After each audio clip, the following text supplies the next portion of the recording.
ప్రార్థించుకున్నాం. పరిశుద్ధులైన దేవా మా తండ్రి, నీ ప్రియబిడ్డలమైనటువంటి మమ్మల్ని నీ ప్రేమ ద్వారా ప్రేమించి సజీవమైనటువంటి పరిశుద్ధమైనటువంటి కుటుంబాలుగా ఏర్పాటు చేసుకొని తిరిగి తండ్రి ప్రభా ఈ యొక్క 7వ నెలలో జూలై మాసంలో తండ్రి ప్రభా చివరి పరిశుద్ధ పునరుత్థాన దినమున తండ్రి ప్రభా మరి నీ యొక్క పాటలను వినటానికి మాకు ఇచ్చినటువంటి ఈ ఆధిక్యతను బట్టి నీకు స్తుతులు స్తోత్రాలు చెల్లిస్తున్నా. నా గొర్రెలు నా స్వరము వినును, నేను వాటిని ఎరుగుదును, నేను వాటికి నిత్య జీవునిచ్చుచూ ఉన్నాను గనక అవి ఎన్నటికీ నశించవు అని నువ్వు సెలవిచ్చున్నావు కనుక తండ్రి ప్రభా నీ గొర్రెలుగా నీ మాటలు విని విన్న వాక్యముల మాటల ప్రకారంగా తండ్రి ప్రభా ప్రవర్తించి మేము ఎన్నటికీ నాశనము కాకున్నట్లు మీరున్న చోటున మేమందరము కూడా తండ్రి ప్రభా చేర్చబడేటప్పుడు విధముగా మాతో మీరు మాట్లాడు, మా బ్రతుకులను సరిచేయండి.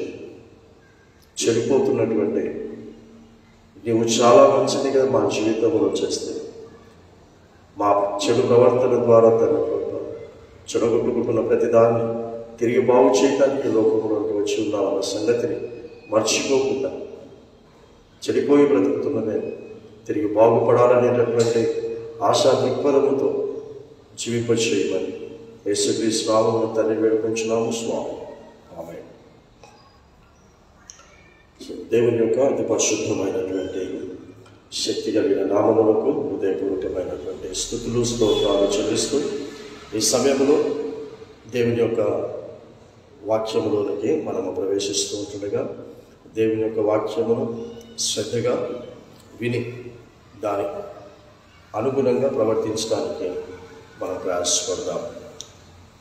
మనము దేవుడు ప్రారంభంలో చేసినటువంటి సృష్టిలోనికి కనుక మనం ఒకసారి వెళితే దేవుడు చేసిన ప్రతిదీ కూడా మంచిది మంచిది మంచిది అన్నట్టుగా మనం చూస్తూ ఎలా ముగించాడంటే ఆయన చేసిన యావత్తును చూడగా చాలా మంచిది. దేవుడు మంచిది చేశాడు, చాలా మంచిది చేశాడు. దేవుడే మంచిది చేస్తే దేవుడు చేసిన చాలా మంచిది, దేవుడు చేసిన చాలా మంచిది రాను రాను కాలక్రమేణా ఏమైంది అని రాస్తాడు అంటే చెడిపోయింది అని రాస్తాడు. దేవుడు చేసిన మంచిది చెడిపోయింది, దేవుడు చేసిన మంచి చెడిపోయింది. ఇక మనుష్యుడు చేసినటువంటిది ఎలా ఉంటుందో ఒకసారి ఆలోచన చేయండి. దేవుడు చేసిన చాలా మంచిదే చెడిపోతే ఇక మనుష్యుడు ఏది మంచిది చేయగలడు? కాబట్టి మనిషి ఎప్పుడు కూడా చెడిపోయేటటువంటి దాని గురించి ప్రయాసపడతాడు. చెడిపోయేది అనంటే శాశ్వతముగా ఉండనటువంటి దాని కొరకే ప్రయాసపడతాడు.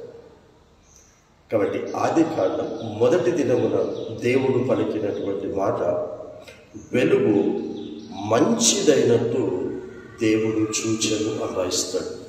ఆదికాండం 1వ అధ్యాయం 4వ వచనంలో దేవుడు చీకటిని వెలుగును వేరుపరిచిన తర్వాత అక్కడ 2 ఉన్నాయి, చీకటి ఉంది, వెలుగు ఉంది. కానీ దేవుడు చెప్తున్నటువంటి మాట ఏంటి అని అంటే, దేవుడు దేనిని చూసి మాట్లాడుతున్నాడంటే వెలుగు మంచిదైనట్టు దేవుడు చూచెను. దేవుడు దేనిని చూస్తాడు? దేనిని చూస్తూ ఉన్నాడు? వెలుగును చూస్తూ ఉన్నాడు. అందుకే యేసుక్రీస్తు ప్రభుల వారి లోకములోనికి వచ్చి నేను లోకమునకు వెలుగై ఉన్నాను అని చెప్తున్నాడు. సో నేను లోకమునకు వెలుగై ఉన్నాను అని అంటే ఆ యేసుక్రీస్తు మన జీవితాలకు మంచిది అన్నట్టుగా దేవుడు చూసి మనకు చెప్పాడు. మన జీవితంలో మంచిది ఏదైనా ఉంది అని అంటే అది వెలుగు అన్నటువంటి యేసుక్రీస్తు ప్రభువు మాత్రమే. ఆ యేసుక్రీస్తు ప్రభువును మనము వెలుగుగా ఎలా చూడాలి అని అంటే కీర్తనకారుడు చూసిన విధముగా మనం చూడాలి. కీర్తనకారుడు చూసి ప్రపంచానికి ఆ యొక్క సందేశాన్ని అందించాడు. ఏమని అందించాడంటే 19వ కీర్తన 105వ వచనంలో, నీ వాక్యము నా పాదములకు దీపము, నా త్రోవకు వెలుగై ఉన్నది అంటున్నాడు. సో వాక్యము ఏమని చెప్తున్నాడు కీర్తనకారుడు అని అంటే, అది వెలుగునిచ్చేటటువంటి దీపం. కాబట్టి ఈ భూమి మీద నుండి పరలోకము అనేటటువంటి దేవుడు ఉన్నటువంటి చోటుకు వెళ్ళాలని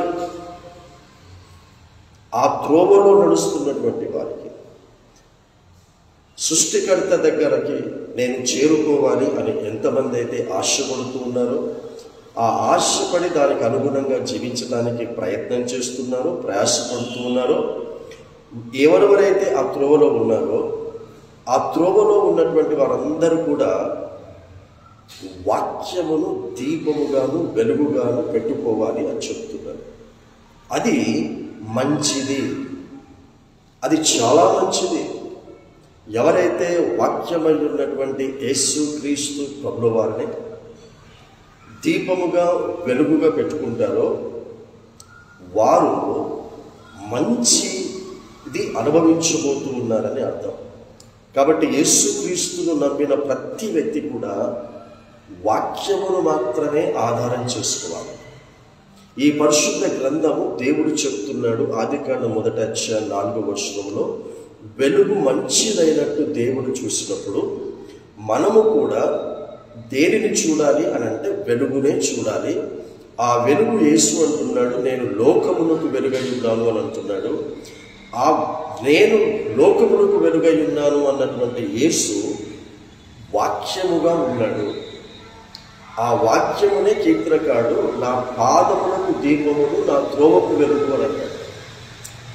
కాబట్టి మనందరము కూడా మన జీవితానికి మంచిది అయినటువంటి ఈ వెలుగును మనం పెట్టుకోవాలి. మొట్టమొదట వెలుగు మంచిది అని అన్నాడు. దేవుడు 6 రోజులు సృష్టి చేస్తే 6 రోజులు సృష్టి చేసి 4 రోజులు దేవుడు మంచిది అన్నట్టు చూశాడు. మరి రెండోటి విషయం ఏంటి అని మనం గమనిస్తే, రెండవ దినమున దేవుడు నీటిని పైకి వెళ్ళేటటువంటి విధముగా సపరేట్ చేసినప్పుడు అక్కడ ఏమీ అనలేదు. అయితే 3వ దినమున మళ్ళీ ఈ మాట అంటాడు. 3వ దినమున 12వ వచనంలో, ఆదికాండం 1వ అధ్యాయం 12వ వచనంలో, భూమి గడ్డిని తమ తమ జాతి ప్రకారము విత్తనములిచ్చు చెట్లను తమ తమ జాతి ప్రకారము తమలో విత్తనములు గల వృక్షములను మొలిపింపగా అది మంచిది అని దేవుడు చూచాడు. మొదటి దినమున వెలుగు మంచిది అని చూశాడు. 3వ దినమున దేవుడు ఏదైతే భూమిని మొలిపించమన్నాడో ఆ మొలిపించినప్పుడు అది మంచిది అని దేవుడు చూశాడు. సో మొదటి దినమున మంచిది అన్నాడు, 3వ దినమున మంచిది అన్నాడు, 4వ దినమున కూడా వచ్చేసరికి 19వ వచనంలో, అంటే ఆకాశములో ఏదైతే పెద్ద జ్యోతి చిన్న జ్యోతి ఈ నక్షత్రాలన్నీ కూడా కలుగును గాక అని దేవుడు పలికాడో ఆ విధముగా అవన్నీ కూడా కలిగినప్పుడు ఆ 4వ దినమున కూడా దేవుడు అంటున్నాడు 19వ వచనంలో, అది మంచిదని దేవుడు చూచెను. అది మంచిది అని దేవుడు చూశాడు. మొదటి దినమున మంచిది అంటున్నాడు, 3వ దినమున మంచిది చూశాను అంటున్నాడు, 4వ దినమున కూడా నేను మంచిని చూశాను. ఇక 5వ దినానికి వస్తే సముద్రములో ఏవేవి ఉండాలని, జీవరాశులు ఉండాలని తెలియజేశాడో ఆ ప్రకారం అయినప్పుడు అది కూడా మంచిది అని దేవుడు చూశాడు. 21వ వచనం చివరి భాగంలో అది మంచిది అని దేవుడు చూశాడు. సో దేవుడు చూసిన ప్రతిదీ కూడా, దేవుడు చేసిన దానిని చూసినప్పుడు అది మంచిదిగా చూస్తున్నాడు. అంటే దేవుడు చేస్తుంది మంచి చేస్తున్నాడు, అది మంచిగానే దేవునికి కనబడుతూ ఉంది. ఇక 6వ దినములో ఒక భాగమునకు మాత్రమే అంటాడు. అంటే ప్రాకే పురుగులు, జంతువులు, పశువులు వీటన్నిటిని దేవుడు చూసినప్పుడు అది కూడా మంచిది అని అంటాడు. 25వ వచనంలో చివరి భాగంలో అది మంచిదని దేవుడు చూచెను. అది మంచిది అని దేవుడు చూచెను. ఎన్ని కనబడ్డాయి ఇక్కడ మనకి మంచిది? 1 మొదటి దినం, 3వ దినం, 4వ దినం, 5వ దినం, 6వ దినమున ఒక భాగము. అంటే మానవులను చెయ్యకముందు వేటినైతే చేశాడో 6వ దినమున అక్కడ దాకా మంచిదిగా దేవుడు చూశాడు. కానీ ఎప్పుడైతే ఈ నరులను చేశాడో ఈ నరుల విషయంలో మాత్రము ఆ మాట పలకలేదు. నరుల విషయంలో మాత్రం ఆ మాట పలకలేదు. వారిని ఆశీర్వదించాడు, వారిని దీవించాడు, తన స్వహస్తాలతో చేశాడు, తన పోలికలో చేశాడు, తన స్వరూపములో చేశాడు, తనలో ఉన్నటువంటి జీవ ఆత్మను వారిలోనికి ఊదాడు. ఇన్ని చేసినాక కూడా వారి విషయంలో, ప్రత్యేకంగా వారి విషయంలో నరులు మంచిదిగా దేవుడు చూచెను అని రాయలేదు. అందరితో పాటు కలిపేశాడు. నరులను చేసిన తర్వాత ఈ 6 రోజులను కలిపేసి మాట్లాడేశాడు. అందులో నరులు ఉన్నారు అని మీరు అనుకున్నా, నరులు లేరు అని అనుకున్నా తప్పేం లేదు. అక్కడ రాశాడు కదండి, తాను చేసిన యావత్తును దేవుడు చూడగా అంటే అందులో నరులు కూడా ఉంటారు కదండి అంటే ఓకే, ఫైన్, అందులో తప్పేం లేదు. నరులను కూడా అన్నాడు అనుకుందాం. చూద్దాం 31వ వచనం, మొదటి అధ్యాయం 31వ వచనం. దేవుడు తాను చేసినది యావత్తును చూచినప్పుడు అది చాలా మంచిదిగా ఉండెను. కాబట్టి దేవుడు తాను చేసిన యావత్తును చూడగా చేసినంతా చూసినప్పుడు అది ఎలా ఉంది అంటున్నాడు అని అంటే చాలా మంచిదిగా ఉండెను. అంటే దేవుడు చేశాడు, చేసినదంతా మంచిగా చేశాడు, అతనికి మంచిదిగా కనబడింది, చాలా మంచిగా ఉంది. దాంట్లో నరులు కూడా, దాంట్లో ఆదాము అవ్వలు కూడా. కానీ క్రమక్రమంగా 3వ అధ్యాయంలో ఏం జరిగిందో మనందరికీ తెలుసు. అయితే 6వ అధ్యాయానికి వచ్చేసరికి, అంటే 3వ అధ్యాయం నుండి మనిషి చెడిపోవటం ప్రారంభించాడు. దేవుడు చూసినప్పుడు చాలా మంచిదిగా కనబడింది, చాలా మంచిదిగా ఉన్నారు జనాలు. అంటే ఆదాము దగ్గర నుంచి 3వ అధ్యాయంలో ఆదాము దగ్గర నుంచి దేవుడు చెడిపోయినది చూస్తూ ఉన్నాడు, చెడిపోయినటువంటి మనుషులను చూస్తూ ఉన్నాడు. చాలా మంచిది చూసినవాడు, చాలా మంచిదిగా కనబడిన ఆదాము, చాలా మంచిదిగా కనబడిన అవ్వ ఎలా కనబడుతున్నారు ఇప్పుడు దేవునికి అంటే చెడిపోయిన వారిగా కనబడుతున్నారు. అక్కడ ప్రారంభించబడి 6వ అధ్యాయంలోనికి వచ్చేసరికి అందరూ చెడిపోతున్నారు అంటాడు. అందరూ అంటాడు. అందులో నోహావుతో పాటు. తర్వాత నోహావుకు దేవుని కృప అనుగ్రహించబడినప్పుడు ఆ కృప ద్వారా చెడిపోయినటువంటి నోహావు దేవునికి బాగుపడినటువంటి వ్యక్తిగా కనబడ్డాడు. ముందు చెడిపోయినటువంటిది దేవునికి కనబడింది, దేవుడు చూశాడు అన్నది చదువుదాం. 6వ అధ్యాయం 5వ వచనం.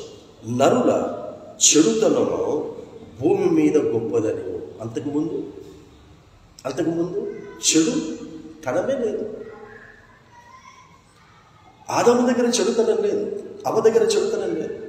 3వ అధ్యాయం నుంచి దేవుడు మానవులను చూస్తున్నప్పుడు మానవులందరి దగ్గర కూడా చెడుతనము కనబడతా ఉంది. ఆ చెడుతనము గొప్పదిగా కనబడతా ఉంది దేవునికి. వారి హృదయము యొక్క తలంపులలోని ఊహ అంతయు ఎల్లప్పుడూ కేవలము చెడ్డదని యెహోవా చూసి. రెండవ పర్యాయం అంటున్నాడు, మొదట మానవుల యొక్క చెడుతనము గొప్పది, చెడుతనము. రెండవది ఇక్కడ చూస్తే నరుల యొక్క హృదయం యొక్క తలంపులలోని ఊహ అంతయు ఎల్లప్పుడూ కేవలము చెడ్డదని యెహోవా చూచి. మొదటి అధ్యాయంలో మంచిదిగా చూశాడు, మొదటి దినం వెలుగు మంచిదిగా చూశాడు. 3వ దినం మొలిపించిన ప్రతిదీ మంచిగా చూశాడు. 4వ దినం ఆకాశంలో కలిగిన ప్రతిదీ కూడా మంచిదిగా చూశాడు. 4వ దినం సముద్రము నీటిలో కలగవలసినవన్నీ కూడా కలిగినప్పుడు చాలా మంచిదిగా చూశాడు. 6వ దినమున అడవి జంతువులను, పశువులను, కాకేపురుగులను చూసినప్పుడు మంచిదిగా చూశాడు.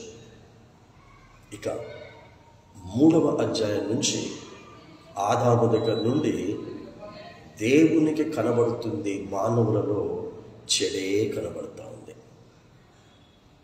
దేవుడు నిన్ను చూసినప్పుడు, నన్ను చూసినప్పుడు, మనల్ని చూసినప్పుడు దేవునికి ఏం కనబడతా ఉంది మనలో? What is God seeing in us? ఆదామును 3వ అధ్యాయంలో చూసినప్పుడు చెడు కనబడింది. హవ్వను చూసినప్పుడు చెడు కనబడింది. కయ్యూనును చూసినప్పుడు చెడు కనబడింది.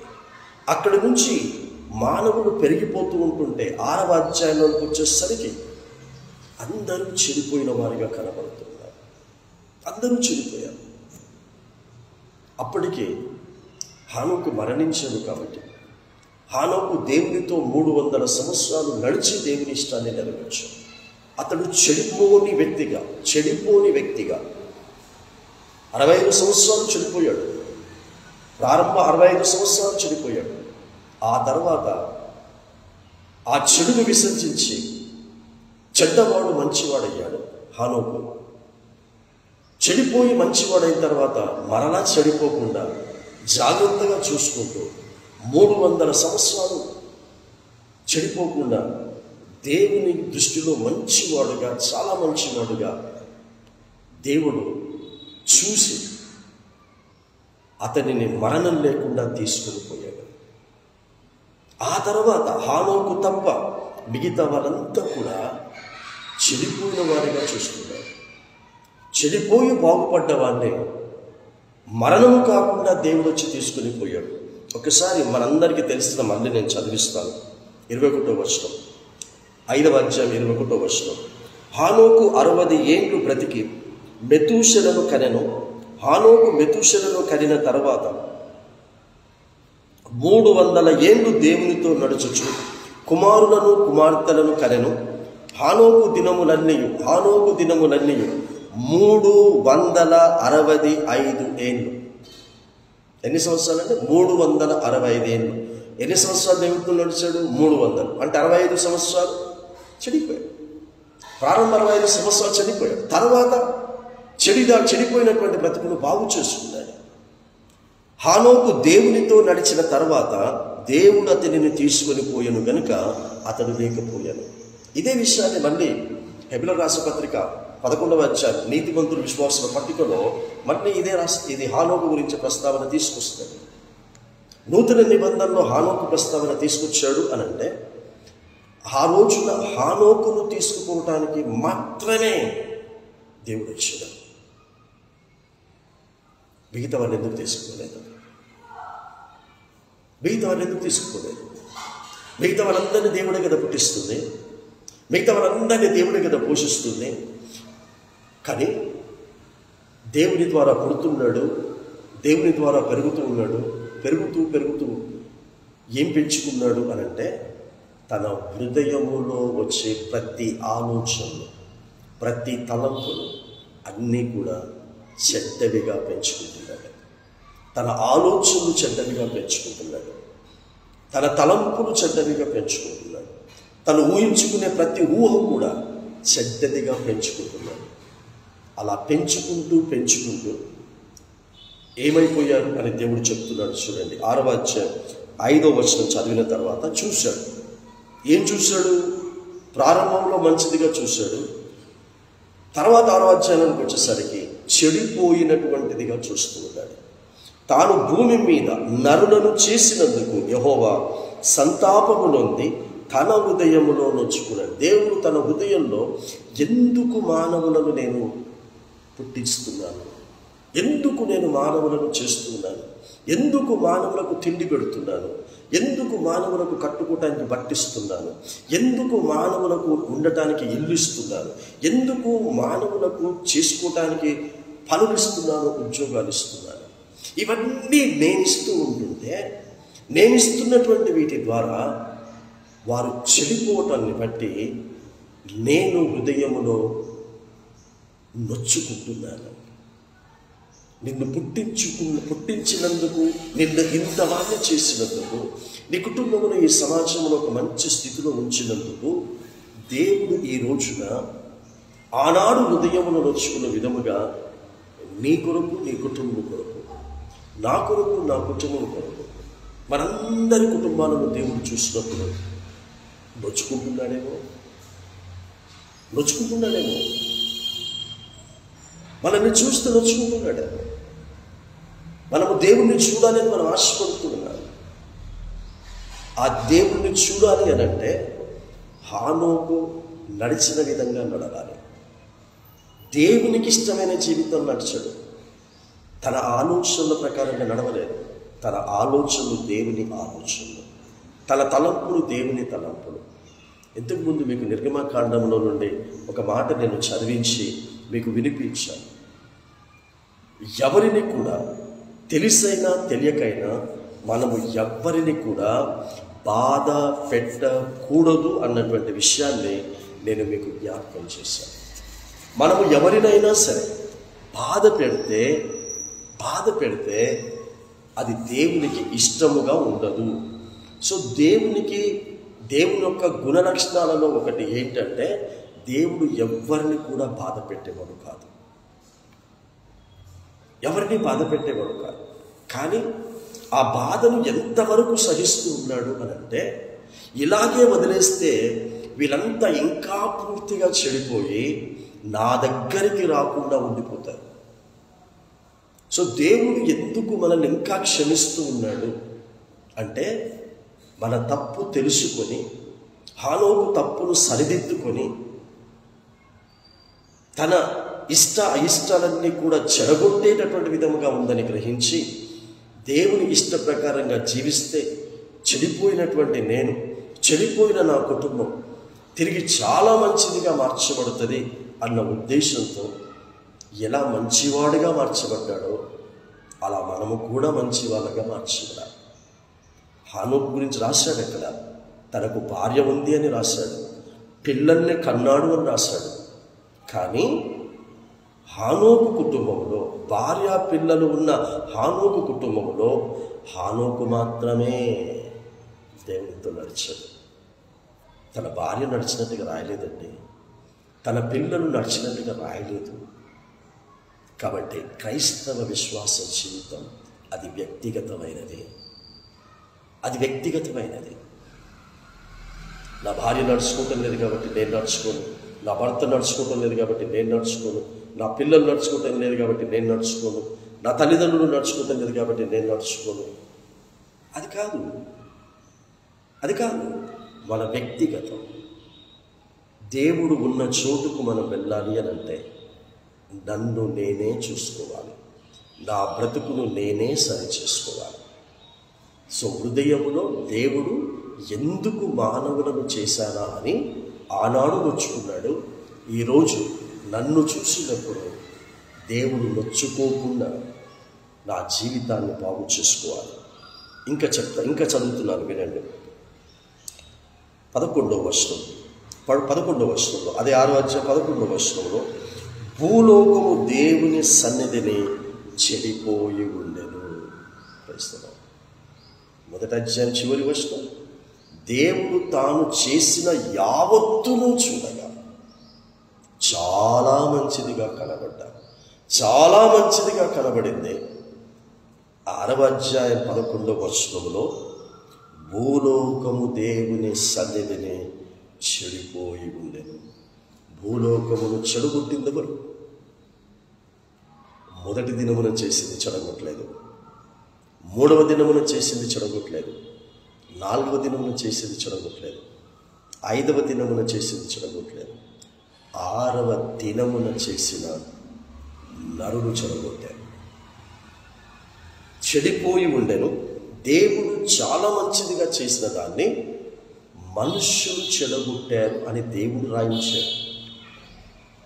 దేవుడు చాలా మంచిదిగా చేసిన దాన్ని చెడగొట్టుకుంటున్నాం. మన కుటుంబాలను దేవుడు చాలా మంచిదిగా చేశాడు. చాలా మంచి పెళ్లి చేశాడు. చాలా మంచి కుటుంబం ఇచ్చాడు. చాలా మంచి పెళ్లి చేసిన దాన్ని చెడగొట్టుకుంటున్నాం. చాలా మంచి కుటుంబాన్ని చెడగొట్టుకుంటున్నాం. చాలా మంచి ఉద్యోగాన్ని చెడగొట్టుకుంటున్నాం. దేవుడు చేసి ప్రతిదీ చెడిపోయి ఉండెను అని దేవుడు రాయిస్తున్నాడు. ఎందుకు భూలోకము బలాత్కారముతో నిండి ఉండెను. దేవుడు భూలోకమును చూచినప్పుడు అది చెడిపోయి ఉండెను. భూమి మీద సమస్త శరీరులు తమ మార్గమును చెరిపివేసుకొని ఉండిరి.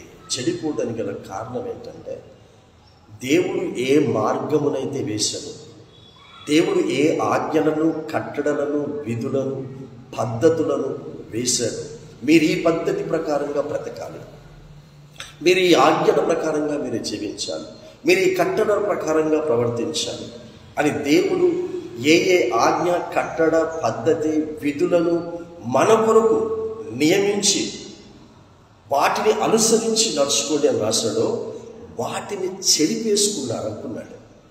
అవి మాకు అక్కర్లేదు అని అనుకున్నారు. అదే ఇక్కడ రాస్తున్నాడు. సమస్త శరీరులు తమ మార్గమును చెరిపివేసుకున్నారు. మార్గము అంటే దేవుడు ప్రవర్తించుమన్న విధముగా ఏ వాక్యము ద్వారానైతే మనకిచ్చాడో ఆ వాక్యమును చెరిపేసుకున్నాడు. ఎస్, ఆ రోజు మాత్రమే కాదు, ప్రారంభములు మాత్రమే కాదు, ఈ రోజున కూడా మనము ఎలా బ్రతకాలో తెలుసు, ఎవరిని ఎలా గౌరవించాలో మనకు తెలుసు, ఎవరితో ఎలా మాట్లాడాలో మనకు తెలుసు, ఎవరితో మనము ఎలా అన్యోన్యంగా ఉండాలో తెలుసు. తెలిసి కూడా కొందరితో అన్యోన్యంగా ఉంటాము, కొందరితో అన్యోన్యంగా ఉంటాము. కొందరిని ప్రేమిస్తాము, కొందరిని ద్వేషిస్తాము, కొందరిని ఇష్టపడతాము, కొందరిని ఇష్టపడము. అంత మన ఇష్టమే. దేవుడు అంటున్నాడు, ప్రతి వ్యక్తి కూడా నా పోలికలో ఉన్నాడు, ప్రతి వ్యక్తి నా స్వరూపంలో ఉన్నాడు, ప్రతి వ్యక్తి నేను చేసిన వ్యక్తి.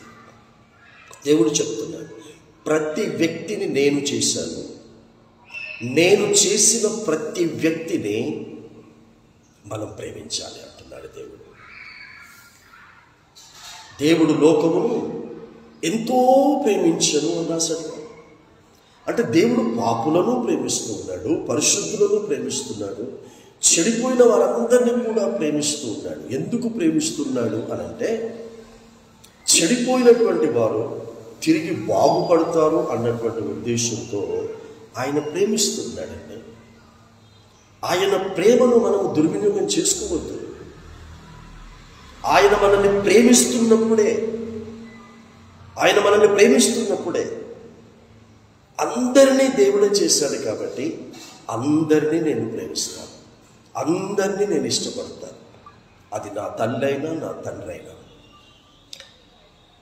అది నా చెల్లైనా, నా అక్కైనా, నా తమ్ముడైనా, నా అన్నైనా, నా అత్తైనా, నా మామైనా, నా భర్త అయినా, నా భావ, ఇలా ఎవరైనా సరే దేవుడు అందరినీ సమానంగా ఎలా ప్రేమిస్తూ వారి తప్పులను జ్ఞాపకం చేసుకోకుండా క్షమిస్తూ ముందుకు వస్తూ ఉన్నాడో, అలా మనము కూడా తప్పులను జ్ఞాపకం చేసుకోకుండా క్షమించుకుంటూ వెళ్ళిపోవాలి.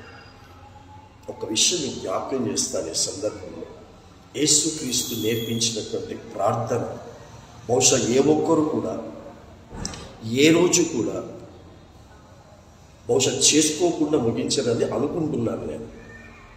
ప్రభువు నేర్పిన ప్రార్థన, పరలోకమందున్న మా తండ్రి, నీ నామము పరిశుద్ధపరచబడును కాక, నీ రాజ్యము వచ్చును కాక, నీ చిత్తము పరలోకమందు నెరవేర్చు ఉన్నట్లు భూమి యందును నెరవేరును కాక, మా అనుదిన ఆహారము నేడు మాకు దయచేయుము.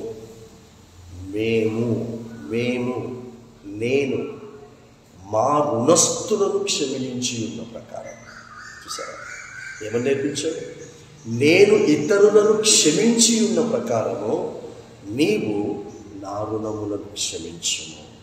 ప్రార్థనలో ఏమని చేస్తున్నా? ప్రభువా, అందరినీ నేను ఎలా క్షమిస్తూ ఉన్నానో నీవు కూడా నన్ను క్షమించు అని చేస్తూ ఉన్నావు. మరి అందరినీ క్షమించి అందరినీ ప్రేమతో పలకరిస్తూ ఉన్నామా?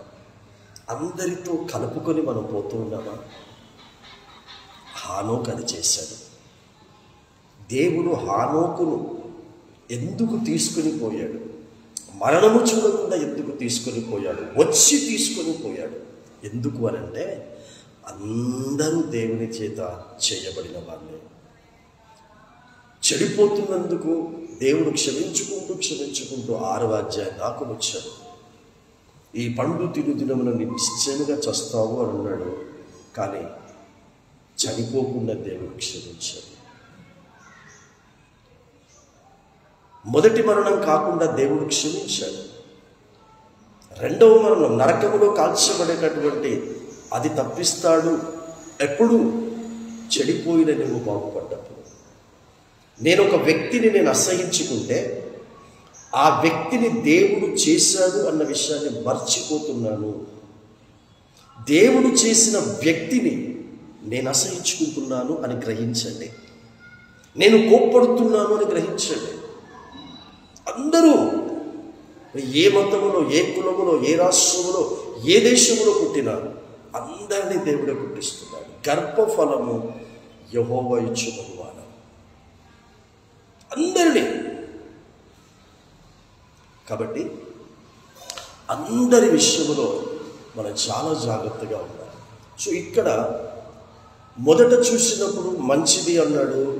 చాలా మంచిదిగా చూశాడు. చాలా మంచిదిగా చూసిన వాడు మరలా 6వ అధ్యాయంలో చూడటానికి వచ్చినప్పుడు భూలోకమంతా చెడిపోయి ఉండటం దేవుడు చూస్తున్నాడు. సర్వశరీరులు అందరూ కూడా చెడిపోవటానికి గల కారణం దేవుడు వేసిన మార్గమును చెరిపి వేసుకున్నారు. దేవుడు పెట్టిన పద్ధతులను చెరిపేసుకున్నారు. దేవుడు పెట్టిన కట్టడలను చెరిపేసుకున్నారు. దేవుడు పెట్టిన విధులను చెరిపేసుకున్నారు అని అక్కడ చెప్తున్నాడు. భూమి మీద సమస్త శరీరులు తమ మార్గమును చెరిపివేసుకున్నారు. ఎవరిని చెరిపేసుకున్నారు అంటే యేసుక్రీస్తు. నేను లోకమునకు వెలుగై ఉన్నానని చెప్పిన యేసుక్రీస్తు నేనే మార్గము అని చెప్పారు. కాబట్టి యేసుక్రీస్తు అన్న మార్గమును, యేసుక్రీస్తు అన్న వాక్యమును చెరిపేసుకొని బ్రతుకుతూ ఉన్నారు. అందుకే దానికి ఇశ్రాయేలీల ప్రజల గురించి ఏమని రాయిస్తాడు న్యాయాధిపతుల గ్రంథంలో? ఇంతకు ముందు కూడా మీకు జ్ఞాపకం చేశాను. న్యాయాధిపతుల గ్రంథంలో తన ప్రజలైనటువంటి ఇశ్రాయేల్ అందరూ దాదాపు 6 పర్యాయాలు ఇందులో రాస్తాడు. చివరిది నేను చదివి వినిపిస్తున్నాను. చివరి అధ్యాయము చివరి వర్షం. ఇశ్రాయేలుకి ఏమేం చేశాడో మీ అందరికీ తెలుసు. న్యాయాధిపతుల గ్రంథం వరకు, న్యాయాధిపతుల పరిపాలనలో సైతం ఇంకా రాజులు రాలేదు. ఈ న్యాయాధిపతుల తర్వాత రాజుల కాలం ప్రారంభించబడుతుంది. మొట్టమొదటిగా సౌలు రాజు అవుతాడు. ఆ రాజుల కాలము వచ్చేటప్పటికి ఈ న్యాయాధిపతుల పరిపాలన ముగిస్తూ ఉన్నప్పుడు వారు ఏమయ్యారంటాడు? చివరి వచనం, ప్రతి వాడును తమ తమ ఇష్టానుసారముగా ప్రవర్తించుచు ఉన్నారు. చెరిపేసుకున్నారు. దేవుని ఇష్టమును చెరిపేసుకున్నారు. దేవునికి ఇష్టం లేనిది చెరిపేసుకొని దేవునికి ఇష్టం లేనిది ఇష్టపడుతూ ప్రవర్తిస్తున్నారు అన్నాడు. ఈ రోజున నా ప్రియ బిడ్డ, ఈ వర్తమానము వింటున్న నా ప్రియ సహోదరి, నా ప్రియ సహోదరుడా, తమ తమ ఇష్టానుసారముగా ప్రవర్తించుచు ఉన్నారు. యెహోషువ దినాలలో ప్రారంభించబడిన అనగా మోషే నాయకత్వములో బానిసత్వములో నుంచి, ఐగుప్తు దేశములో నుంచి విడిపించబడి దేవుడు కనానుకు సజీవంగా నడిపించాలన్న ఉద్దేశంతో నడిపిస్తే వారు కనానుకు చేర్చబడకుండానే వారు శవాలుగా అరణ్యములో రాలిపోయారు అని హెబ్రీ గ్రంథకర్త 3వ అధ్యాయం 16వ వచనంలో రాయించాడు.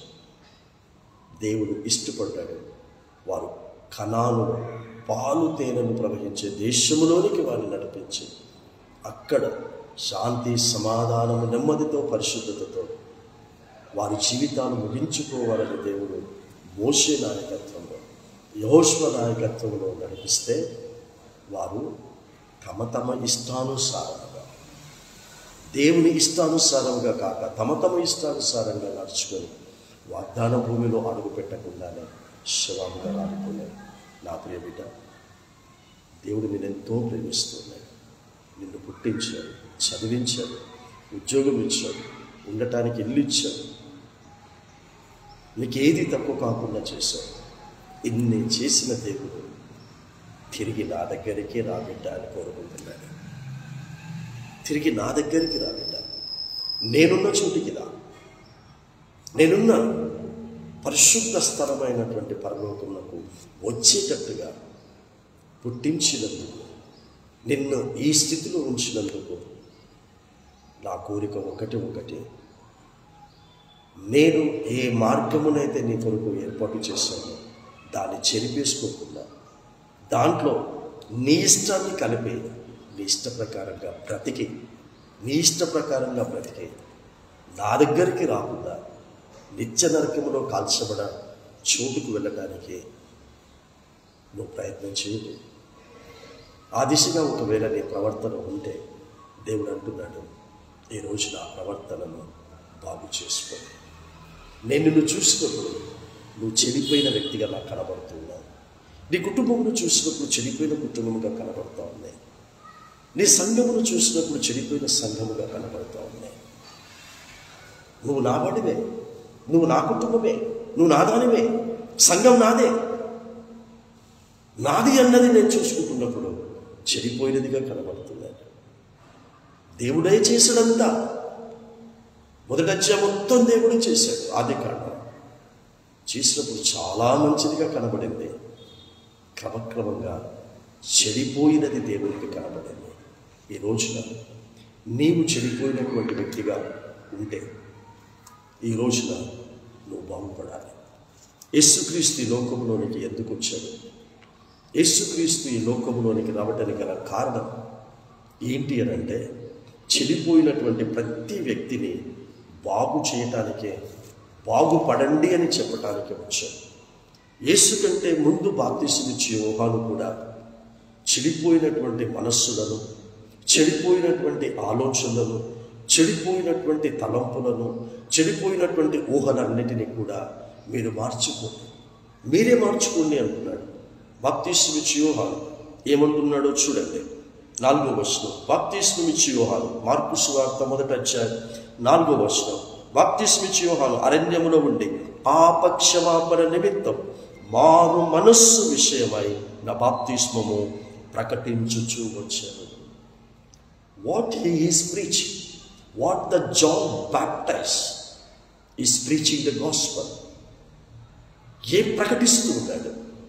పాప క్షమాపణ నిమిత్తము మారు మనస్సు పొందుడి అన్నారు. ఆ పాపమును విడిచిపెట్టండి. ఆ పాపము దేవుని దృష్టికి చెడిపోయినటువంటి వ్యక్తులుగా మీరు కనబడుతూ ఉన్నారు. అంటే నేను పాపం ఏంటి, పాపం నువ్వు చేస్తున్నావు? I don't want to mention it. దేవుడు ఏది తినొద్దన్నాడో తింటున్నావు నీకు తెలుసు. తాగొద్దన్నాడు తాగుతున్నావు నీకు తెలుసు. దేవుడు ఎక్కడికి వెళ్ళొద్దన్నాడు వెళ్తున్నావు నీకు తెలుసు. దేవుడు ఎక్కడ నిలబడొద్దు అన్నాడు నిలబడుతున్నావు నీకు తెలుసు. దేవుడు ఎక్కడ కూర్చోవద్దన్నాడు కూర్చుంటున్నావు నీకు తెలుసు. ఇక కనబడని లోపలి పాపాలు ఎన్నో చెప్పాను అంటే బైబిల్లో నుంచే 8వ అధ్యాయం 13వ వచనం సామెతల గ్రంథం. దేవుడు అసహించుకునేటివి 4 ఉన్నాయట. ఏంటి ఆ 4 అంటాడంటే, గర్వము, అహంకారము, దుర్మార్గత, కుటిలమైన మాటలు, ఇవి నాకు అసహ్యములు. గర్వపడొద్దు అని తెలుసు, గర్వపడుతున్నావేమో. అహంకారం ఉండొద్దు అని తెలిస్తే అహంకారం ఉందేమో. దుష్టమైనటువంటి మార్గంలో ఉండకూడదని తెలిసి అదే మార్గంలో ఉన్నావేమో. కుటిలమైన మాటలు మాట్లాడొద్దని తెలిసి ఇంకా మాట్లాడుతూ ఉన్నావేమో. ఇవి కాక అపోస్తలుడైన పౌలు పత్రికలకు రాస్తూ ఈర్ష్య, ద్వేషం, అసూయ, పగ, అల్లరితో కూడిన ఆటపాటలు, పోకిరి చేష్టలు, భూతులు, ఇవన్నీ కూడా పరిశుద్ధులకు తగదు. వీటన్నిటి విషయంలో మార్చుకోండి. అది చెప్తున్నాడు బాప్తిస్మ విషయం. వీటన్ని విషయంలో మార్పు చెందండి. మీరే మార్చుకోండి. దేవుని దగ్గరకు వచ్చి నన్ను మార్చుకోవా అని అడగకండి. ఆయన నువ్వు మారాలనే ఇష్టపడుతున్నాడు. చెడిపోయిన నువ్వు బాగుపడాలనే ఇష్టపడుతున్నాడు దేవుడు. దేవుడు నిన్ను చెడగొట్టలేదుగా. దేవుడు నిన్ను చెడ్డవాడిగా పుట్టించినదిగా. దేవుడు నిన్ను చెడగొట్టలేదు, నిన్ను నీవై చెడగొట్టుకున్నావు. ఆదామును చెడ్డవాడిగా దేవుడు చేయలేదు. ఆదాము చెడిపోవడానికి గల కారణం దేవుడు కాదు, తానే చెడిపోయాడు. తానే తన జీవితాన్ని చెడగొట్టుకున్నాడు. 6వ అధ్యాయం వరకు హానోకు తప్ప అందరూ చెడిపోయారని చెప్తున్నాడు. అందరూ చెడిపోయిన వారిలో నుంచి హానోకు దేవుడిచ్చినటువంటి అవకాశాన్ని సద్వినియోగం చేసుకొని తను కూడా ఆ యొక్క ప్రసిద్ధమైనటువంటి 40 పగళ్ళు 40 రాత్రులు కురిపించిన వర్షములో అతడును అతని కుటుంబము నాశనమైపోవలసింది. కానీ దేవుని మాటను విన్నాడు. దేవుని మాటను విని నీతిమంతుడిగా మార్చబడ్డాడని రాస్తాడు. అదే 6వ అధ్యాయం 8వ వచనంలో నోహావు దేవుని దృష్టిలో నీతిమంతుడుగా కనబడ్డాడు. కృప పొందినవాడు ఆయను. ఆ కృప ద్వారా నీతిమంతుడుగా మార్చబడ్డాడు. ప్రతిసారి గుర్తు చేస్తున్నాను, దేవుని కృప కేవలం మనము నీతిమంతులుగా మార్చబడటానికి మాత్రమే. దేవుని కృప తిండి పెట్టడానికి కాదండి. దేవుని కృప ఈ లోకములో సకల సుఖభోగాలు అనుభవించడానికి మాత్రం కాదండి. దేవుని కృప చెడిపోయిన నీవు బాగుపడటమే. దేవుని కృప నిన్ను నన్ను మనందరినీ కూడా నీతిమంతులుగా మార్చడమే, దేవునిలాగా మార్చడమే. ఇలా మారు మనసు పొందండి అని చెప్తూ ఉన్నప్పుడు మరి యేసుక్రీస్తు ప్రభువు వారు కూడా ఏం చేశాడంటాడు చూడండి. 4వ అధ్యాయం 10 మత్తయి సువార్త 4వ, అన్ని సువార్తలో ఉంది, నేను ముఖ్యమైనవి తీసుకొని చెప్తున్నాను. మత్తయి సువార్త 4వ అధ్యాయం 17వ వచనం. ఇది యేసు చెప్తుంది. ఇంతకుముందు బాప్తిస్మం ఇచ్చి యేసు చెప్పింది చెప్తున్నాను, ఇప్పుడు యేసు చెప్తుంది. అప్పటి నుండి యేసు పరలోక రాజ్యము సమీపించి ఉన్నది గనక మారు మనసు పొందుడి అని చెప్పుచు ప్రకటింప మొదలు పెట్టాను. ప్రకటింప మొదలు ఏం మొదలు పెట్టాను? ప్రకటించడం. ఏం ప్రకటించడం? మీరు మారు మనసు పొందండి. ఏ కారణాన్ని బట్టి అయితే మీరు చెడిపోయారో ఆ కారణము విషయములో మీరు మార్పు చెందండి. ఎప్పటిలోగా? నేను ప్రళయమును సృష్టించే లోపల మీరు మారు మనసు పొందాలి. నోహావు దినాలలో నేను ప్రళయమును సృష్టించే లోపు మారు మనసు పొందండి చెప్పాడు. నోహావు చెప్తున్నాడు, అందరికీ చెప్తున్నాడు. దేవుడు ప్రళయాన్ని సృష్టించబోతూ ఉన్నాడు. దయచేసి చెడిపోయినటువంటి మీరందరూ కూడా బాగుపడండి అని అంటే నో, దాన్ని లైట్గా తీసుకున్నారు. ఎప్పుడైనా మేము వర్షం చూసామా అంటే వర్షమే తెలియదు. వర్షం పైనుండి వర్షం పడటం అనేది లేదు. వర్షం పడుతుంది అంటే ఎవడు నమ్ముతాడండి? నమ్మలేదు. అందుకే అన్నాడు యేసుక్రీస్తు, ఆయన రాకడ దినాలు ఎలా ఉంటాయంటే నోవాహు దినములలో ఉన్నట్టుగాను లోతు దినములలో ఉన్నట్టుగా ఉంటుంది అన్నాడు. అంటే నోవాహు దినములలో నోవాహు చెప్తున్నాడు, దేవుడు ప్రళయము సృష్టించక ముందే చెడిపోయిన మీరు బాగుపడండి, నీతిమంతులుగా తయారుకండి అన్నాడు. అవహేళన చేశారు. అలాగే ఉంటుంది ఇప్పుడు కూడా అన్నాడు. బహుశా అలాగే ఉంది. లోతు దినాలలో కూడా సొదొమ గొమొర్రా పట్టణంలో ఉన్న వారందరికీ చెప్తారు, దేవుడు ఆకాశము నుండి అగ్ని గంధకములను కురిపించబోతూ ఉన్నాడు. ఆ అగ్నిలో చెడిపోయిన వారందరినీ కూడా కాల్చబోతూ ఉన్నాడు. చెబితే అప్పుడు కూడా అందరూ అవహేళన చేశారు, ఎవరు వినలేదు. అలాగే ఇప్పుడు కూడా ఉంటుంది, అలాగే నా రహస్య రాకడలో ఉంటుంది అన్నాడు. ఇప్పుడు ఎలాంటి సువార్త? బాప్తిస్మం ఇచ్చి యోహాను యేసు వార్త చెప్పాడు. మనము నమ్మిన మన యేసుక్రీస్తు యేసు వార్త ప్రకటించాడు. అలాగే ప్రకటిస్తున్నటువంటి ఆ సువార్త చెరిపేసుకుంటున్నారు. ఆ సువార్త వినడానికి ఇష్టపడటం లేదు. ఇది నేను చెప్తున్నటువంటిది కాదు. అపోస్తలుడైనటువంటి పౌలే తిమోతి గారికి ఈ మాటలు రాశాడు. ఎన్నోసార్లు మనం చదువుకున్నాము. ఆయన ఏమంటాడంటే దురద చెవులు గలవారై అని అంటాడు. ఏమని రాస్తున్నాడో చూడండి. అపోస్తలుడైనటువంటి పౌలు తిమోతి గారికి రాసినటువంటి పత్రిక, 2వ పత్రిక, 4వ అధ్యాయము 2వ వచనం చదువుతూ ఉన్నాను. వాక్యమును ప్రకటించుము. ఏ వాక్యమును ప్రకటించుము? మారు మనస్సు త్వరగా పొందండి. మీకుగా మీరు చెడిపోయారు, మీకుగా మీరు చెడగొట్టుకున్న దానిని మీకుగా మీరు బాగు చేసుకోండి. ఇది ప్రకటించుము. సమయమందును అసమయమందును ప్రయాసపడము. సంపూర్ణమైన దీర్ఘశాంతముతో ఉపదేశించుము, ఖండించుము, గద్దించుము, బుద్ధి చెప్పుము. ఎందుకనగా జనులు హితబోధలు సహింపక, అంటే ఇలాంటి బోధలు సహింపక దురద చెవులు గలవారై తమ స్వకీయ దురాశలకు, అంటే వారి సొంత ఆశలకు, సొంత ఆలోచనలకు, సొంత తలంపులకు, దురాశలకు అనుకూలమైన బోధకులను తమ కొరకు పోగు చేసుకుంటున్నారు. వారికి ఇష్టమైన బోధకులు, వారికి ఇష్టమైన విధంగా వాక్యాన్ని చెప్పేటటువంటి వారిని ఏర్పాటు చేసుకుంటున్నారని పౌలు 2025 సంవత్సరాల క్రితమే తిమోతి గారికి పత్రిక రాస్తూ ప్రపంచానికి సందేశం ఇచ్చాడు. పోగు చేసుకొని సత్యమునకు చెవియ్యక, ఇలాంటి సువార్తకు చెవి ఇయ్యక కల్పన కథల వైపునకును తిరుగు కాలము వచ్చును. అది వచ్చే ఉన్నది. కాబట్టి ఈ రోజున దేవుడు మనకు చెప్తున్నటువంటి మాట ఏంటంటే, నేను మీ కొరకు అంతా మంచి చేశాను. అంతా మంచి చేసిన దాన్ని మీ చేతులతో మీరే చెడగొట్టుకొని చెడిపోయినటువంటి వారిగా మీరు నాకు కనబడుతూ ఉన్నారు. కాబట్టి చెడిపోయిన వారుగా కనబడుతున్నటువంటి మీరు తిరిగి బాగుపడండి. బాప్తిసం తీసుకొని నేను ఇక రక్షించబడ్డాను అని చెప్పుకుంటావు, నేను బాగుపడ్డాను అని చెప్పుకుంటావు. మరి ముంచి లేవడం చిలకరింపు బాప్తిసం కాదు. బాగుపడటం అంటే, రక్షించబడటం అంటే ప్రవర్తనలో మార్పు వచ్చిందా లేదా? దేవుని ఇష్ట ప్రకారంగా నువ్వు బ్రతుకుతూ ఉన్నావా? దేవుడు ఇష్టపడనివి నువ్వు ఇష్టపడకుండా బ్రతుకుతున్నావా? అది బాప్తిజం. ఇప్పుడు చూడండి, గలతీయులకు రాసినటువంటి పత్రిక 3వ అధ్యాయం 26-27 వచనాలను చదువుతున్నాను. 26 3వ అధ్యాయం గలతీ పత్రిక. యేసు క్రీస్తునందు మీరందరూ విశ్వాసము వలన దేవుని కుమారులై ఉన్నారు.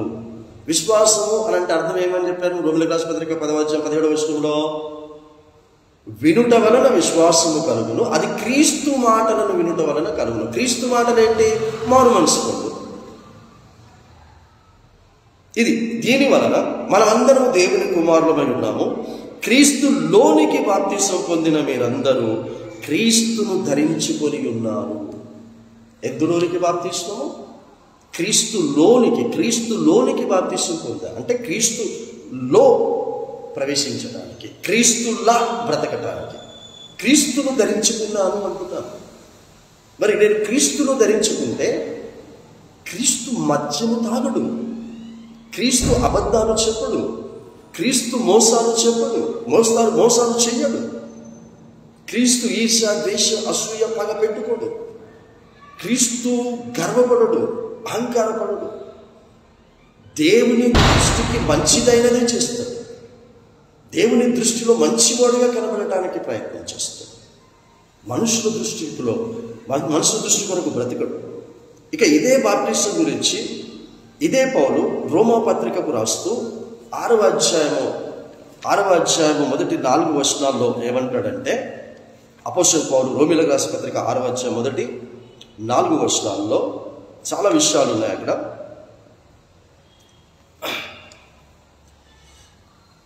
మొత్తం అక్కడి నుంచి పెద్ద లిస్ట్ ఉంది. ఆ లిస్టులో ఆ చివరి భాగం నేను చదువుతాను. ఈయన నామము నిమిత్తము సమస్త జనులు విశ్వాసమునకు విధేయులగునట్లు ఈయన ద్వారా మేము కృపను అపోస్తలత్వమును పొందితిమి. మీరును వారిలో ఉన్నవారై యేసు క్రీస్తు వారుగా ఉండుటకు పిలువబడి ఉన్నారు. ఎలా? యేసు క్రీస్తు వారిగా మనము ఉండుటకు, యేసు క్రీస్తు వారుగా మనము ఉండుటకు అని ఇక్కడ మనకు జ్ఞాపకం చేస్తున్నాడు ప్రియ బిడ్డలారా. కాబట్టి ఈ రోజున ఈ వర్తమానం వింటున్నటువంటి మనము యేసు క్రీస్తు వారిగా బ్రతుకుదాం, క్రీస్తులోనికి ప్రవేశించిన వారిగా బ్రతుకుదాం. లోకములో నుండి మనము వేరైపోయి ఈ రోజు వరకు ఎవరెవరి వల్ల బ్రతికామో, ఎవరెవరిని మాదిరి పెట్టుకొని బ్రతికామో వాడన్నిటి నుంచి బయటికి వచ్చి యేసు క్రీస్తు వారిగా, యేసు క్రీస్తులాగా బ్రతుకుదాం. ఈ పౌలు ఒకప్పుడు చెడిపోయినటువంటి వాడు. పౌలు అన్న పేరు నామకరణం చేయబడక ముందు సౌలుగా దేవుడు చూసినప్పుడు సౌలు చెడిపోయిన వాడిగా కనబడ్డాడు. సౌలును దేవుడు పుట్టించినందుకు, సౌలును దేవునికి ఒక స్థితి కలిగ చేసినందుకు హృదయమును నొచ్చుకున్నాడు. కానీ దమస్కుకు ప్రయాణం వెళుతున్నప్పుడు దర్శించాడు, యేసు ప్రభువు దర్శించాడు, వెలుగుగా దర్శించాడు, వెలుగులో దర్శించాడు. ఆ దర్శించిన ఆ దర్శనమును గ్రహించాడు. తనకు కలిగిన ఆ వెలుగు చెడిపోయినటువంటి తనను మంచిదిగా చేయటానికి ఆ వెలుగులో నుండి దేవుడు నాతో మాట్లాడాడు. ఆ వెలుగులో నుండి దేవుడు తన వాక్కులను నాకు అందించాడు. ఏ మార్గము గుండానైతే నేను ప్రయాణం చేస్తున్నానో అది నన్ను నరకానికి తీసుకునే మార్గము. కాబట్టి నీ ఇష్ట ప్రకారంగా వేసుకున్న ఆ మార్గమును నువ్వు చెరిపేసుకొని నేను నీ కొరకు వేసిన నూతన మార్గములో నువ్వు నడువు అని దేవుడు చెప్పిన ఆ వెలుగులో నుంచి మాట్లాడిన ఆ మాటలను గ్రహించాడు, అర్థం చేసుకున్నాడు. చెడగొట్టుకున్న దానంతటిని కూడా తానే బాగు చేసుకున్నాడు. తర్వాత పౌలును చూసినప్పుడు ఒకప్పుడు చెడిపోయిన వాడిగా కనబడ్డ పౌలు తర్వాత బాగుపడినటువంటి చాలా మంచిదిగా దేవునికి కనబడ్డాడు. దేవునికి ఎప్పుడైతే చాలా మంచి వ్యక్తిగా, నీతిపరుడుగా కనబడ్డాడో తన కొరకు, పౌలు కొరకు దేవుడు సిద్ధపరిచిన కిరీటమును చూపించాడు. హనోకును తీసుకోవటానికి దేవుడు వచ్చాడు. పౌలును కొరకు కిరీటమును సిద్ధపరిచి చూపించి, పౌలా నేను నిన్ను తీసుకుపోవటానికి రాబోతూ ఉన్నాను. పౌలును తీసుకుపోవటానికి యేసుక్రీస్తు రాబోతూ ఉన్నాడు. తిమోతి గారిని తీసుకుపోవటానికి రాబోతూ ఉన్నాడు. క్రీస్తునందు ఉండి క్రీస్తులాగా క్రీస్తులోనికి ప్రవేశించి యేసు క్రీస్తును ఇతరులకు చూపిస్తూ బ్రతికి మరణించిన వారిని తీసుకుపోవటానికి వస్తూ ఉన్నాడు. క్రైస్తవులను కాదు, ఇజ్రాయేలులను కాదు, యూదులను కాదు, ఎవరిని కాదు, ఈ పరిశుద్ధ గ్రంథ ప్రకారంగా ప్రవర్తిస్తూ నడుచుకుంటున్న వారిని మాత్రమే ఆయన వచ్చి హనోకును తీసుకుపోయిన విధముగా తీసుకుపోబోతూ ఉన్నాడు. నేను మరలా వస్తాను, త్వరగా వస్తాను. పరిశుద్ధులను, నీతిమంతులను, చెడగొట్టుకున్న బ్రతుకులను బాగు చేసుకుంటూ బాగుపడ్డ వారిని, యథార్థపరులను, నీతిమంతులను, పరిశుద్ధులను, సంపూర్ణ పరిశుద్ధులను నేను తీసుకుపోవడానికి రాబోతున్నాను. ఎప్పుడైనా రావచ్చు, ఏ క్షణమైనా రావచ్చు, ఏ క్షణమైనా మరణించవచ్చు. కాబట్టి నేను రేపు బ్రతుకుతాను అన్న గ్యారంటీ ఎవ్వడూ చెప్పలేడు. నీ మరణం తథ్యం, ఆయన రాకడ తథ్యం. నీ మరణం ఎప్పుడో నీకు తెలియదు, ఆయన రాకడ ఎప్పుడో నీకు తెలియదు. కాబట్టి ఈ వర్తమానం వింటుండగా చెడిపోయినటువంటి వ్యక్తిగా, చెడిపోయిన కుటుంబముగా, చెడిపోయిన సంఘముగా దేవునికి కనబడుతున్నాము. మరలా ఆయన ప్రతిరోజు మనల్ని చూస్తున్నప్పుడు చెడిపోయిన వారిగా కనబడకుండా బాగుపడ్డ వారిగా, నీతిమంతులుగా కనబడ్డాం. మన విడికిల్లో ఈ మాటలు దేవుడు దీవించి ఆశీర్వదించుగాక. పరిశుద్ధమైన దేవ తండ్రి, నీ ప్రియబిడ్డలమైనటువంటి మమ్మల్ని నీవు చేసిన యావత్తును తండ్రి చూసినప్పుడు చాలా మంచిదిగా చూశాను. 6వ అధ్యాయం వచ్చేసరికి భూలోకమంతా కూడా చెడిపోయి ఉండేది. సమస్త శరీరులు తమ మార్గమును చెరిపి వేసుకొని చెడిపోయినట్టుగా మేము కనబడ్డారు. తద్వారా ప్రళయమును మీరు తండ్రి పంపించి చెడిపోయిన వారందరినీ కూడా ప్రళయమును నాశనం చేశారు. కాబట్టి అలాంటి ప్రళయం మా జీవితంలోనికి రాకముందే నేడు అన్న సమయం ఉండగానే తల్లి ప్రభ మా మనస్సులను మార్చుకోమంటున్నాం, మా తలంపులను మార్చుకోమంటున్నాం, మా ఆలోచనలను మార్చుకోమంటున్నాం. అందరితో సమాధానంగా ఉండమని సెలవిస్తున్నాం. పరిశుద్ధులందరితో సమానంగా ఉండండి. అందరినీ చేసింది నేనే కాబట్టి నేను చేసిన అందరినీ ప్రేమించి మీరు మారు మనసుతో మీరు పరిశుద్ధులుగా ఉండే అందరినీ పరిశుద్ధులుగా మీరే తయారు చేయండి అని మా మీద ఉంచిన ఈ బాధ్యతలను మర్చిపోకుండా మేము పరిశుద్ధులుగా జీవిస్తూ అనేకులను పరిశుద్ధతలోనికి నడిపించే విధంగా ప్రవర్తించే వారిగా చేయటంలో నీ ఆత్మాభిషేకం మా మీద కొనసాగింపు చేసుకున్నాను. ఈరోజు వర్తమానం విన్నటువంటి బిడ్డలను, ఆ తర్వాత ఈ వర్తమానమును విననైనటువంటి బిడ్డలందరినీ కూడా వర్తమానమునకు తగిన విధముగా జీవింపు చేసుకుని హానోకును తీసుకోవడానికి ఈ విధంగా వచ్చి తీసుకుని పోయాలని రాయించారు. అదే విధంగా వచ్చినప్పుడు మేము తీసుకుపోయేటటువంటి గుంపులో ఉండేటటువంటి విధముగా మమ్మల్ని మేము సిద్ధపరచుకునేటటువంటి గుంపులో ఉంచున్నాం. పెళ్లి కుమార్తె తనను తాను సిద్ధపరచుకుని ఉన్నది అన్నాం. కాబట్టి మమ్మల్ని మేమే సిద్ధపరచుకోవాలన్నటువంటి అట్టి సిద్ధపాటులో ఉంచున్నాం. ఈ సమయంలో ప్రార్థనలో కోరిన బిడ్డలందరినీ కూడా అస్వస్థగా, అనారోగ్యంగా, బలహీనులుగా, ఆర్థిక ఇబ్బందులతో నానా రకాలుగా బాధపడుతూ, వేదన పడుతూ, దిగులు పడుతూ, ఎవరి చేతులతో వారే చెడగొట్టుకునే జీవితాలన్నింటినీ కూడా బాగు చేసుకునే ఆధిక్యత కలుగచేసి అందరినీ ఆత్మ సంబంధంగాను శరీర సంబంధంగా బాగు చేయాలి. యేసుక్రీస్తునామమున తండ్రి నత్తి వినియముగా పెట్టుకుంటున్నాము స్వామి. ఆమేన్. ఇప్పుడు మన తండ్రి యొక్క కుమారుని యొక్క పరిశుద్ధాత్మ యొక్క ప్రేమ, కృప, అన్యోన్య సహవాసం, సమాధానం, సకల దీవెన ఆశీర్వాదం మనకును, కుటుంబాలకు, భూమి మీద నివసిస్తున్న సకల విశ్వాసులకు, సత్యరాజ్య సువార్త ప్రకటిస్తున్న ప్రతి అభిషిక్తునికి, అభిషిక్తురానికి ఇప్పుడు ఎల్లవూ సదాకాలం తోడైగాక. Amen. So God bless you all. మిమ్మల్ని, మీ కుటుంబాలను, మీ సమస్తాన్ని దేవుడు దీవించి ఆశీర్వదించి అభివృద్ధిపరిచి వర్ధన చేసి రహస్యరాత్రులకు సిద్ధపరచుగాక.